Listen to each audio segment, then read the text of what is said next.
तुम्हाला माहितीये हिरण्यकश्यपू आणि हिरण्याक्ष हे कोण होते?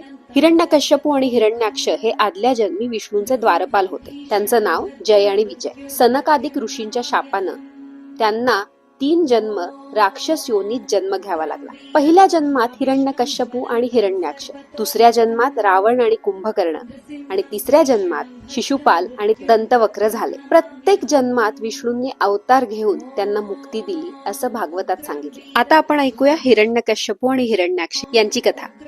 कश्यप ऋषी आणि त्यांची पत्नी दिती यांना हिरण्यकश्यपू, हिरण्याक्ष आणि होलिका अशी 3 मुलं होती. हिरण्याक्ष आणि हिरण्यकश्यपू हे अत्यंत क्रूर भाऊ होते.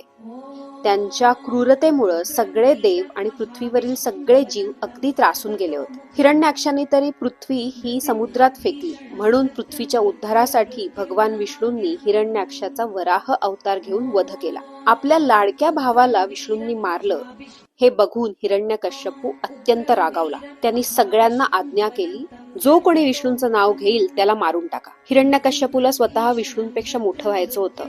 अजय आणि अमर होण्याच्या उद्देशानं मंदराचलाच्या दरीत जाऊन ब्रह्मदेवाची त्यांनी कठोर तपश्चर्या केली. त्याच्या कठोर तपश्चर्याला प्रसन्न होऊन ब्रह्मदेव प्रकट झाले आणि त्याला वर त्यांनी अत्यंत विचार करून एक वर तो वर असा होता. हिरण्यकश्यपू ब्रह्मदेवांना म्हणाला, तुम्ही निर्माण केलेल्या कोणत्याही प्राण्यांपासून म्हणजे देव, दानव, मानव, नाग कोणत्याही प्राण्यापासून मला मृत्यू येऊ नये.